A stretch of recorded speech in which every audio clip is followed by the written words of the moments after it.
Welcome to Elevating Your Life, where each episode is dedicated to sharing valuable information, useful techniques, and empowering inspiration so that you can experience personal and physical abundance. Success and happiness are within your reach. I am your go-to gal who will help you find your happiness triggers and a true elevated life. I am your host, Paula Vail. Hello to all my fellow joy seekers.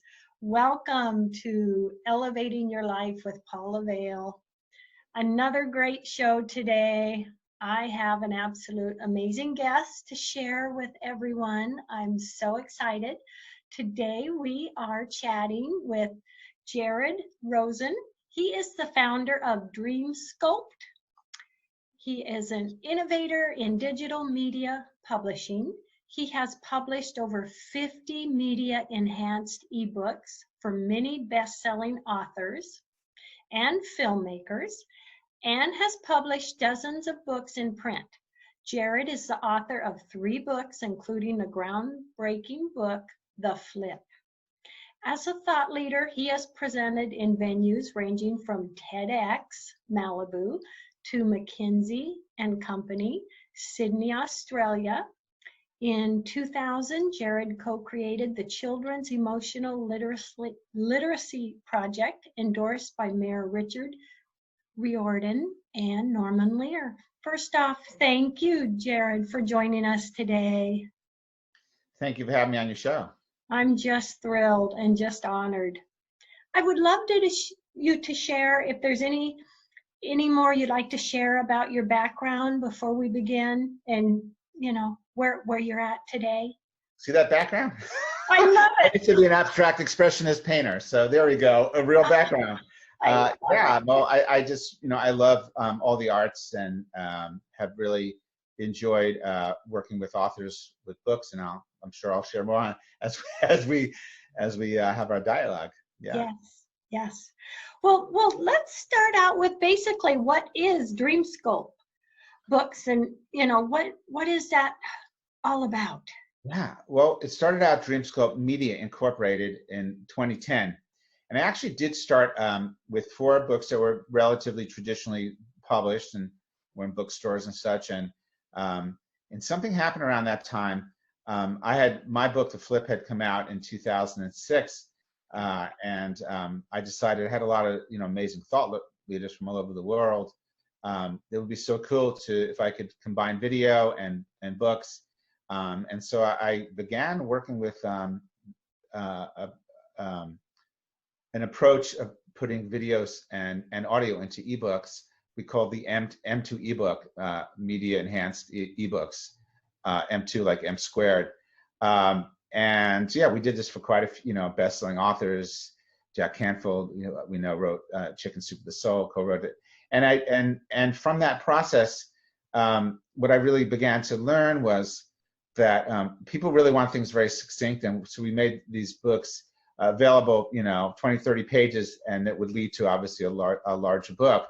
But around 2016 or so, I saw that it was really hard for people to, when they're on social media, to click onto another browser and open it up and start flipping through it. So I began to sort of pivot to doing short 30-second videos for books. And at the same time, my literary agent, who I had been working with on a lot of projects over the years, not only being my literary agent, but also working together with authors in book development and the media ebooks, he had made the transition. Bill Gladstone, who's the founder of Waterside Productions, the literary agency behind the Dummies books, and Eckhart Tolle, and Marie Kondo, who is the Tidying Up book, which is now on Netflix.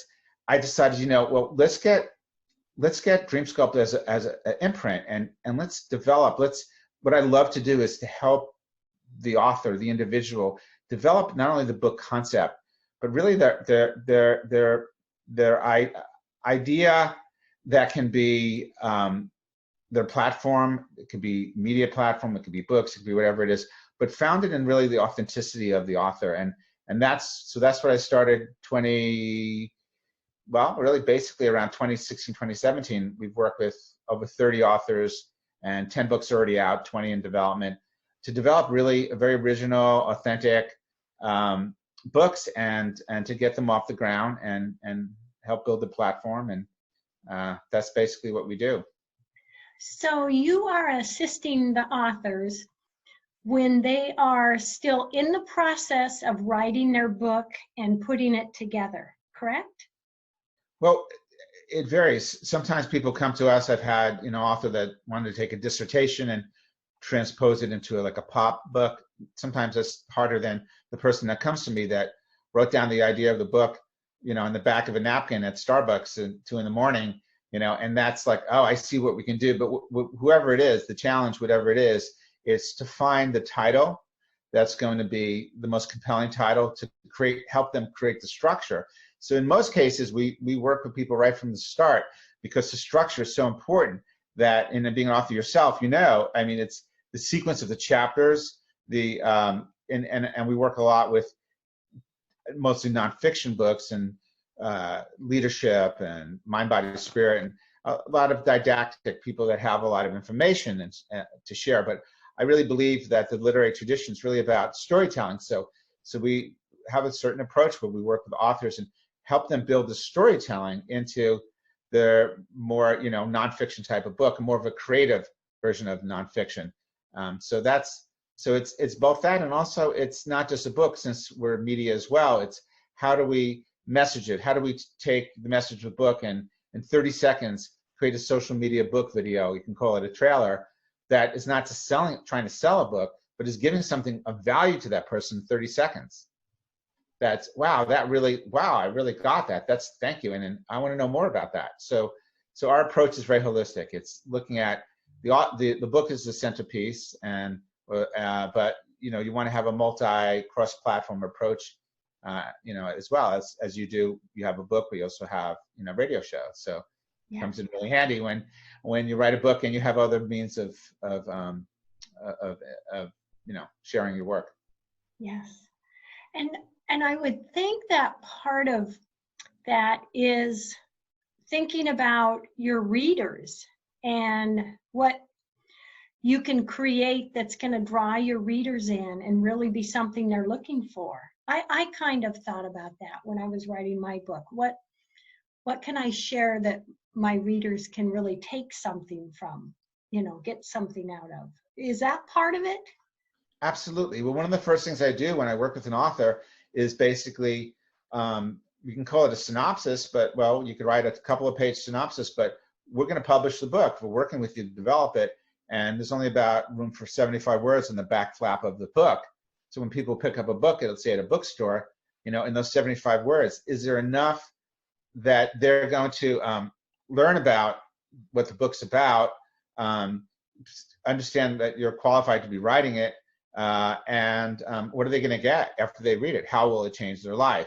And we do that. That's one of the first things I do with someone. It's like the first paragraph is, why'd you write this book?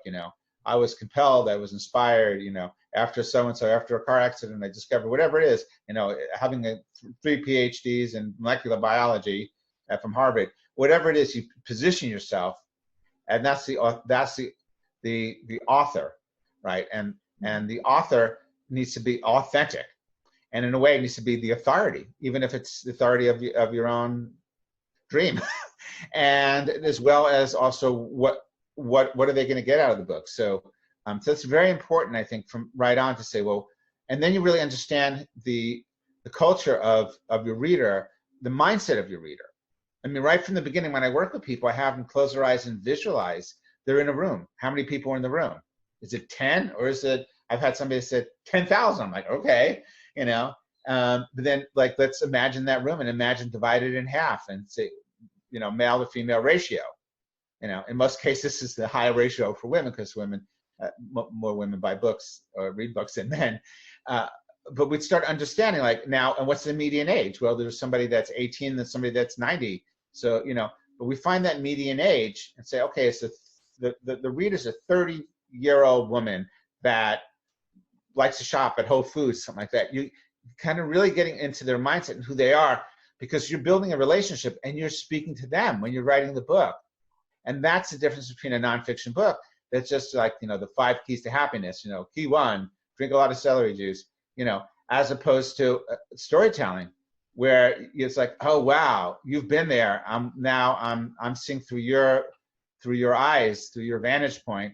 And that's, so to me, it's make it a literary work for those who are writing a book for their own platform, professional platform, to be a speaker, to be a coach, whatever they may do. Having a book is extraordinarily important these days. Yes, yes. And I have to admit, I am one of those authors who I literally would be in the car or somewhere and I would think of something. I want to discuss that. I want to talk about that. And I would make notes and and move on. Oh my goodness. I love it. I love it. Well, would you like to share any little tidbits about any of your books, Jared? Oh, absolutely. Yeah, no, I'm very, thank you for asking that question, because, Dreamscope is the authors. As a matter of fact, everyone that works with us, they're automatically, and it doesn't even cost any money once we work with and develop the book, forever to be in our mastermind. There's no limit to it, because we just really want to keep building community. And so that's an important aspect. The books that we've developed, there's a full range, and I can just give you a kind of cross section of the kind of books. For instance, in Mind, Body, Spirit, or self-development, we've taken things like the concept of rest. We have a book, Rested, that will be coming out. Just rested, because that's something what we all need to feel. So there's scientific knowledge. It's a very comprehensive book that was actually written early, that started with a sleep laboratory. Then we have more in the body, a book called The Whole Foot Revolution, which is a book by Dr. Anthony Weiner. And what's really unique about that book is here is a traditional Western medical doctor that really got interested in, well, I'm a podiatrist, what does the East have to say? What's this reflexology thing? And he went so deep, he goes into quantum physics.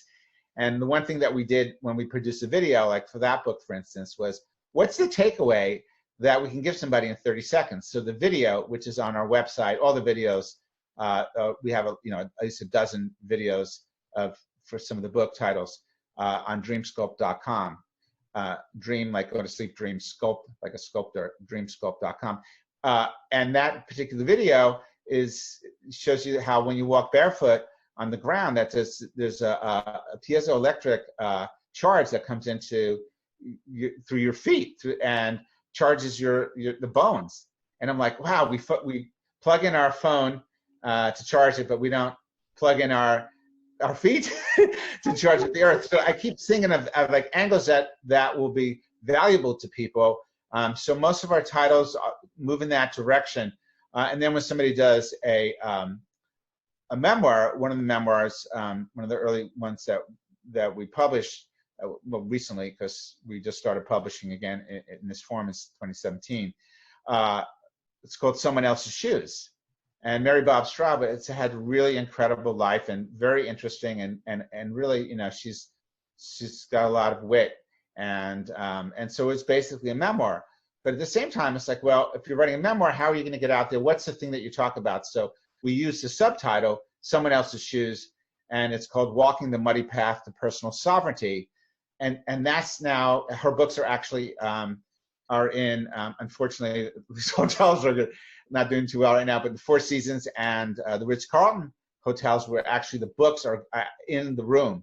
So when people check into, to the hotel, it's the bedside, like you have, a magazine, you also have her books. So we keep looking at, all the different angles on things. And that's very important for an author to position themselves, because, if you go to Amazon, there's, well, millions and millions of books. And so it's not just enough to write a book and put it on Amazon.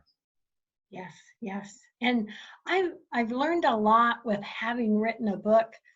I had, I was pretty much did it on my own, and I had my perspective of who would read it.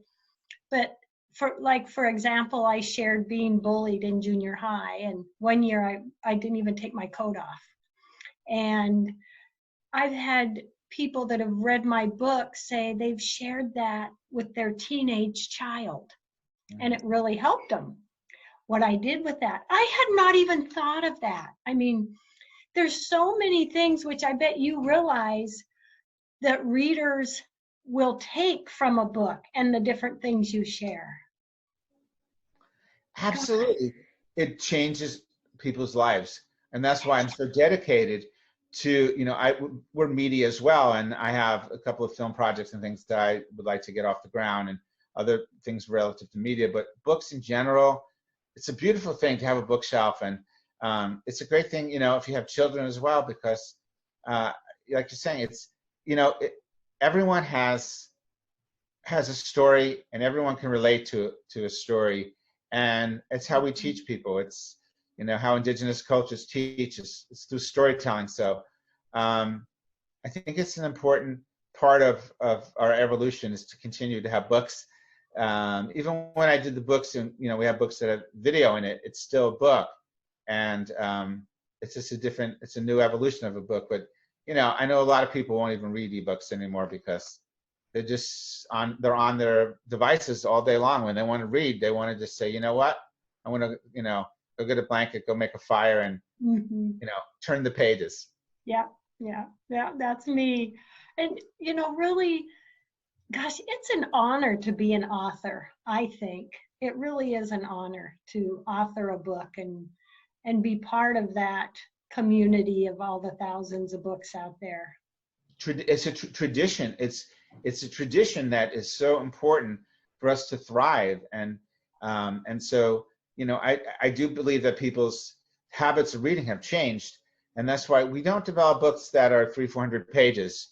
It's a great novel. Yeah, you want to just keep turning that page. But generally, it's really important, I think, for people to be a little bit more finely tuned in what they're saying, because and I think as well for nonfiction books, especially in let's say in self-development, personal development, mind, body, spirit, these kinds of books, to bring you storytelling and bring the nuances as it's filtered through you, because it's very easy to just say, oh, well, I learned all these things, now I just want to put it in a book. And I think that's what happens to a lot of authors. It seems very generic. So there's one side where it's just too generic, and it's like, well, what's new? I've read that before. And the other side where it's like, I don't even know where you're going. This is like your personal journal, and that could be excellent. So to me, it's like if you can bring that personal storytelling, then people learn through your stories. I really believe, like if you had two control groups and you showed two films, say you had 10 people in a room watching Close Encounters of the Third Kind, 10 people in another room watching a documentary with colonels and and important people, scientists. And in one room, they're watching a film that's saying that UFOs are real, and here's the evidence, and it's all true. In the other room, they're on the ship. So the people coming down and watching the Close Encounters, it's real for them. So it's like that's where I think nonfiction authors miss it sometimes. Don't make it like that documentary. And the people will, because the brain will bypass. They won't absorb. So it's the blend of it. When you tell them a story and they're in the storytelling, and then it's like, I get the lesson because I just was with you in that story. So that's really the hallmark of what I'm doing in book development with people, because I see books. I did work on some fiction books, and not many, a few of my clients. And I mean, the one book I was working on is historical nonfiction. It's going to be awesome. It needs to be a Netflix series. I was there. As I was working with her on the book, I was transported. It was like every time we'd get on a Zoom call, I'm back in the 1800s. Yeah. So, this is so fascinating. Jared, this is fascinating. Wow. Oh gosh. So what would you like to say to anything, really, we have about 6 minutes left, to really someone reading the book, what they want to take from that, and someone who might be considering writing a book? What do you want to say to them? Sure. Well, the person reading the book, it's these days, if you like the book, like the author, dig into their world. It's Oh, really what's happening now is so many authors are using, especially now, doing webinars and Zooms and all these things. If it's a nonfiction book, even if it's not the kind of person that you would expect to be doing a webinar, find out about their world, because that's the cool thing. You know, back in the old days, you know, you'd read a book and you really didn't know much about the author. You could look him up or her up in an encyclopedia or whatever you may find out. But it's because if you like, it usually is the case. It's like they're in a world that's going to influence you. They're influencers, which that term is obviously it's a real buzzword now in social media. You know, but influence can be bad and good. But most likely, most people reading books, the influence is you're growing, you're learning. When it comes to people wanting to write a book, I would say that you do need to work with a coach. It really makes a difference. But how do you work with a coach? It's entirely up to how you work. We do webinars, not currently, but we will be back in. We've done a lot of different kinds of webinars. We do have one that's going to be more of a mastermind for the right people, and they can contact us, you know, through Dreamscope. That's we'll be launching. But when I find myself in that environment, I really feel like there's a kinship. There's a sense of community, and that's how I think authors become really well known in what they're doing. So if you're thinking about writing a book, think about the community that you want to create, that you want to be a part of, and then we're really helpful in the early stages or all the way through to the first draft, depending upon what the needs are, and really identifying. Because I listen as a book developer, a consultant. I listen to sometimes what the author hasn't recognized yet, and how and who their real true community and audience is. And sometimes they really miss the mark. And a lot of times they miss the mark because they're so focused on marketing. And if you go online, well, you're on Facebook, social media, it's like every 5 seconds, be a best-selling author, be a best-selling author. Well, we don't even go there. I do know the pathway, and certainly being an Amazon best-selling author it's not that big a deal. It's a pretty easy one. We won't go there, but most authors know the tricks. Make it the best book, and make it the best book because you really have started from the inside, and that's where I like to take people. From the inside meeting is like, what are the higher qualities that you want to imbue into that writing? What are the higher virtues? The experience, like somebody picks up a book and it's like, I feel there's joy and wit and sensuality, and it's a book about fish, whatever, because it's their energy that they have imprinted vibrationally, if I can get that far out, and that's the insight to get it spark there, and that's where the brand identity comes, the soul of the book. The title comes to you in a dream. Yes. Or it comes to me in a dream sometimes. Just to give you one brief story, it's just a minute. One of the books that we published called Dying on Purpose.